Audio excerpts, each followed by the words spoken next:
agradeço ao pessoal da rádio e também aos ouvintes, né, da Nova Era pela oportunidade aí da gente trazer informações, e agradeço a parceria da rádio, né, que é muito importante para a gente, para conseguir conversar com as pessoas e se colocar à disposição, né, de quem tem alguma dúvida, né, trazer alguns esclarecimentos. A Raquel, ela fica em Londrina? Eu fico em Londrina, mas eu rodo a região toda, né? Aqui, Borrasópolis, por exemplo, é atendida pela agência Apucarana, né?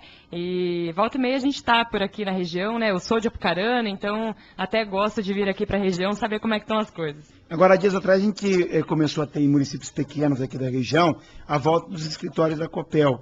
Na verdade, é uma nova metodologia que está se utilizando, vai se utilizar a partir de agora?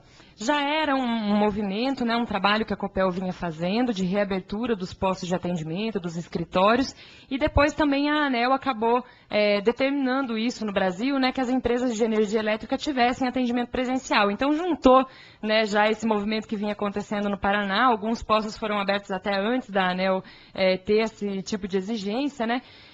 No sentido de que, para você estar próximo da população e saber realmente, né, como é que estão as coisas e receber esse pessoal, a gente tem até pesquisas que indicam que 80% dos consumidores da Copel preferem entrar em contato com a empresa por telefone. Então, o 0800 ele continua funcionando, a gente está ampliando agora o atendimento remoto pelo site, então já tem atendente online lá 24 horas por dia para conversar por chat, para quem gosta de teclar, né, os jovens aí, essa geração nova que está vindo e que está muito acostumada com a internet, né, então a Copel já se adiantou e está prestando atendimento também pelo site. Mas a gente ainda tem uma parcela da população que prefere a conversa pessoal e, por outro lado, a Copel também exige alguns documentos, né, para fazer a ligação nova, para uma transferência de nome, e as pessoas tinham que mandar pelo correio, às vezes por fax, né? Isso gerava uma certa dificuldade.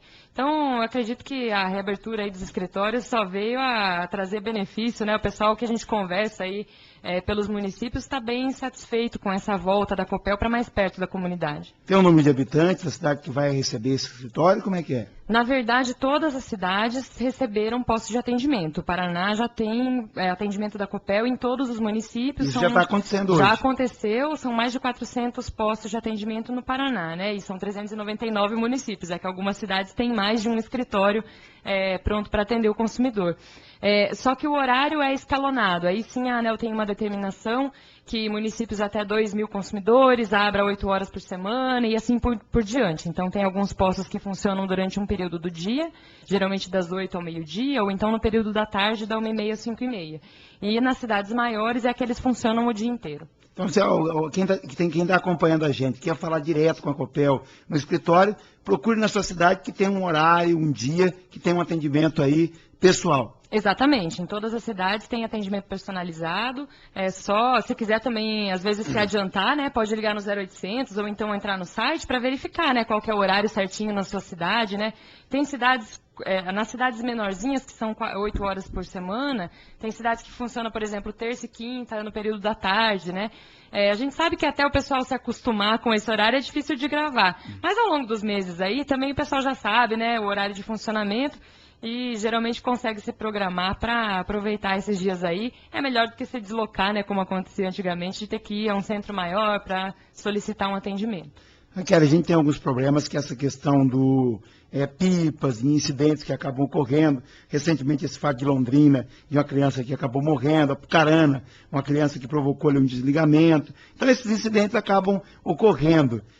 A Copel tem orientado, mas eu acho que talvez o principal seja fazer com que as pessoas, com que as famílias tenham a concepção de cuidar dos filhos, para evitar esse tipo de tragédia, né? A gente tem reforçado o alerta, principalmente depois desse caso aí de Londrina, né?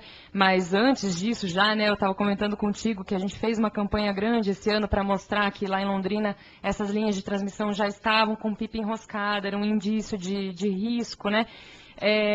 A gente tem conseguido bons resultados no geral. Nós temos hoje a metade do número de acidentes com a comunidade em relação à energia elétrica do que tínhamos há 5, 10 anos atrás. Então, o resultado tem sido cada vez melhor, a gente percebe que as pessoas têm criado consciência, tanto na questão da segurança como no uso da energia elétrica, né, na economia da energia.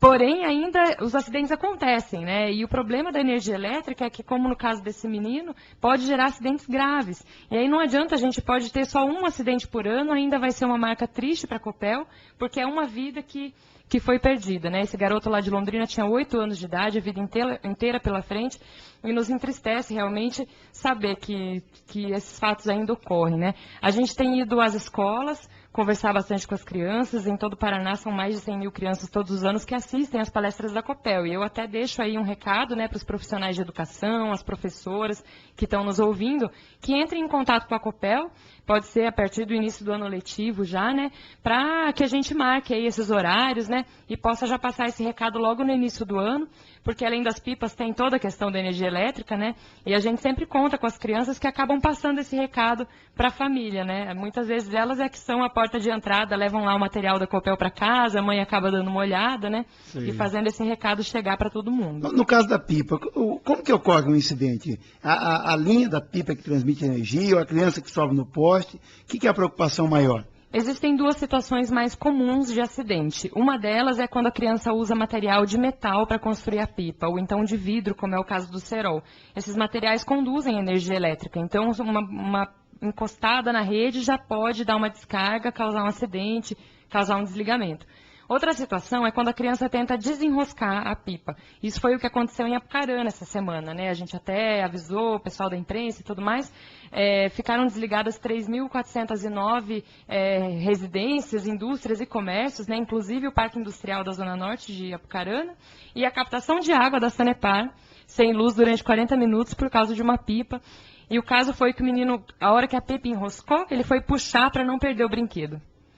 E aí deu o curto-circuito, a nossa equipe chegou lá em 5 minutos e o menino não estava mais lá. Só encontraram a pipa tostada lá na rede, né? Esse foi o ponto positivo, pelo menos com a criança. Graças a Deus, pelo jeito não aconteceu de nada de mais grave, mas poderia ter acontecido, né? E toda vez que acontece um caso assim, a gente acende uma luzinha amarela lá, olha, pode acontecer um acidente, porque... e ali, em Apucarana, a gente tem essa região próxima à subestação ali, que é, inclusive, a principal fonte de alimentação para toda a região aqui, inclusive para Borrasópolis, né? É uma subestação de 230 mil volts que tem ali em Apucarana na saída para Londrina. E é justamente a área em que a molecada adora soltar uma pipa. Então, assim, é uma brincadeira gostosa, a gente sabe, né? O pessoal está de férias, precisa de atividade, mas procurar um local aberto, né, para brincar, porque além da energia elétrica ainda tem o risco do atropelamento, né? O pessoal brinca no meio da rua aí e está sujeito a algum motorista ainda pegar, né? Então a gente faz esse alerta aí e pede o apoio, na verdade, né, das famílias, dos pais, né, dos responsáveis, para alertar as crianças. E a gente conversa com as crianças, mas ela às vezes não tem exatamente a noção, né, do risco que está correndo. Aqui a gente está falando para essa região central toda, desde Nova Tebas, Candiabreu, Ortigueira, na verdade a emissora é uma emissora regional. E nessa região é agrícola. A gente tem cada vez os tratores, as colheitadeiras maiores e sempre mais perto, às vezes, da rede elétrica. Esses incidentes também são comuns? Berimbau, não são exatamente comuns, assim, a gente tem em média na região norte toda, né, pegando Londrina, a região lá de Cornélio, tem tido aí 15 acidentes por ano, entre acidentes mais leves, que só fica lá o registro de que houve, né, até acidentes fatais. O problema é que, como eu comentei contigo, né, acontece ainda, no ano passado nós tivemos em Bela Vista do Paraíso um caso de um acidente fatal, de um senhor que subiu numa colheitadeira e estava estacionado embaixo da rede de energia elétrica. Então é uma vida, os acidentes a gente não pode medir só em número, né? Foi um acidente esse caso, mas é uma vida, né? Então às vezes a gente tem poucos acidentes, mas enquanto eles estiverem em gravidade, e quando envolve a rede de alta tensão da Copel, essas redes que nós temos aqui, passando por meio de plantação ou pelas calçadas da cidade, existem duas tensões, 13.800 e 34.500 volts. Então, você que já levou um choque aí de 210 em casa, mexendo numa fiação, instalando um chuveiro, imagine o que é um choque de 34.500 volts. É realmente uma tensão muito elevada, né? E muito perigosa. Por isso, essas orientações, né? Na área rural, a gente pede sempre para o pessoal não mexer nos estais. Os estais são aqueles fiozinhos que sustentam o poste, que descem do poste para o chão, né? Aquilo lá, o pessoal às vezes corta para aproveitar melhor o espaço, para plantar e colher até o pé do poste. Só que o poste cede, né? E aí a fiação pode ficar mais baixa, pode acabar encostando algum equipamento ali, né, algum maquinário na fiação. E outra recomendação é quando vai trabalhar com pulverizador, ou então esses veículos que têm braços, né, sempre prestar atenção à rede da Copel e baixar os braços quando for passar embaixo da rede. O último assunto que eu quero falar contigo é o seguinte: tem prefeitos ainda um pouquinho em dúvida com essa questão da Copel ou da prefeitura que vai assumir a questão da iluminação pública. E o cidadão também às vezes entende errado ou às vezes acaba tendo algum entendimento que não é o correto sobre isso. Na verdade, o que é correto, qual que é a obrigação que a prefeitura vai ter e que a Copel terá a partir de agora? Bom, quanto à iluminação pública, né, a iluminação das cidades, assim como as árvores que estão na nossa cidade, elas são de responsabilidade de cada município, né? O que acontece é que na nossa região, em vários municípios, as prefeituras optaram por entregar à Copel o serviço de troca de lâmpada. E é esse entendimento que a ANEEL teve agora de que as concessionárias de distribuição de energia elétrica não devem mais prestar esse serviço de trocar a lâmpada que queima lá na iluminação. É como se a prefeitura fosse a casa, a casa da comunidade. Então, queimou a lâmpada, a pessoa troca a lâmpada dentro de casa. A prefeitura que vai trocar também do poste da cidade, é mais ou menos assim? O entendimento da ANEEL é mais ou menos nesse sentido, né? Então, tem alguns municípios em que a prefeitura já retomou, né, essa atividade, esse acervo de lâmpadas, e nos outros municípios isso está em andamento, né? A Copel tem conversado bastante, tem prestado as informações técnicas necessárias também, né, para cada município se organizar e poder retomar esse serviço aí com tranquilidade também, né? Não seria uma vontade da Copel, da prefeitura, mas é uma exigência da própria agência reguladora nacional? Isso, é uma determinação da ANEEL, não é uma decisão da Copel de devolver, até porque esse serviço já vem sendo prestado, né, na maior parte dos municípios que está sendo devolvido agora desde 97, já está na rotina, né? Mas essa nova resolução que veio trazer aí algumas novidades para o serviço de energia elétrica, né, como um todo, inclusive a questão do atendimento que a gente comentou, né, também inclui essa questão da alteração da iluminação pública. E aí quando o cidadão tiver, por exemplo, uma lâmpada queimada na rua, depois de tudo esses trâmites, ele vai ter que ligar então no número disponibilizado pela prefeitura. Isso, é importante informar que isso é um processo em andamento. Aqui na região a gente tem por enquanto Cândido de Abreu e Lunardelli, que as prefeituras já retomaram esse trabalho, né? Nos outros municípios, até que a gente venha público aqui, né, a gente vai comunicar e divulgar isso bem amplamente, né, quando isso se concretizar. Por enquanto, a Copel que faz a troca. É algo inevitável. É algo inevitável, a não ser que a ANEEL revogue a resolução, né, mas ela tem flexibilizado os prazos, né, tem conversado bastante aí com os municípios e a própria Copel tem feito isso, mas é um processo que já está em andamento, né. Agora, também acho que enquanto consumidor, ninguém precisa ficar muito preocupado, né, a mudança é um pouco mais simples do que parece em primeira vista. Teve gente que me perguntou se a prefeitura ia ter que cuidar da rede elétrica. Não é nada disso. A Copel continua fazendo todo o trabalho dela normal. E, na verdade, o município ele já recebe o valor arrecadado a título de contribuição de iluminação pública na conta de luz. A taxa fica com o município. Fica com o município.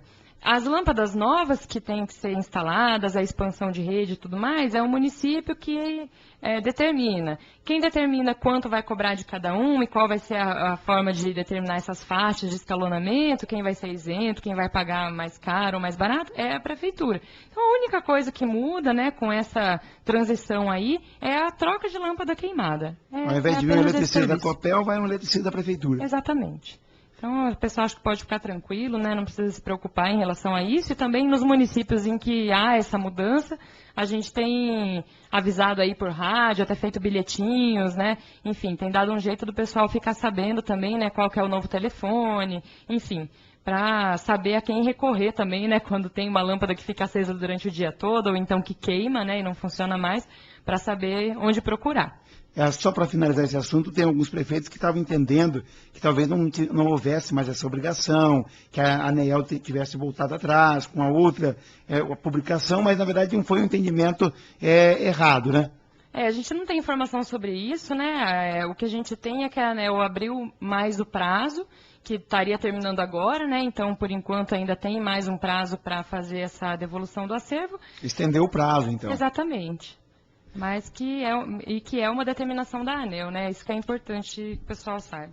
Eu queria agradecer a sua participação aqui ao vivo, vir aqui nos estúdios conversar com a gente. Essa ligação aqui da empresa com a imprensa, isso é muito importante, porque é uma forma também de estar mais perto aí da população, daqueles que são clientes que recebem a energia em casa. Então, eu queria agradecer mais uma vez sua participação aqui. Se tiver mais alguma orientação que a Raquel acho que é importante repassar nesse instante, fica à disposição.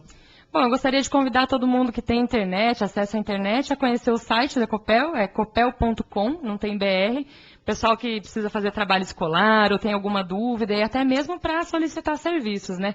Às vezes extraviou uma conta lá, não precisa nem ir até a agência, já pega a segunda via lá no site, é de graça, é bem fácil, né? Tá fácil a navegação. E lá no site também estão abertos 2 editais para inscrição de projetos de eficiência energética. Então, instituições que, às vezes instituições beneficentes, assistenciais, e até mesmo tem uma modalidade lá para empresas que queiram trocar equipamentos antigos por equipamentos novos que economizem energia. Pode dar uma olhada lá no site, chama Chamada Pública Eficiência Energética, está na primeira página lá do site, é bem fácil acessar. Tem esse projeto da Copel lá à disposição do pessoal. E eu até já tomo a liberdade aqui, né, de pedir um espaço para a gente trazer uma gerente da agência, para, às vezes, abrir o microfone aí, o pessoal que tiver dúvida poder ligar aqui para a rádio, né, para a gente fazer uma conversa gostosa aí.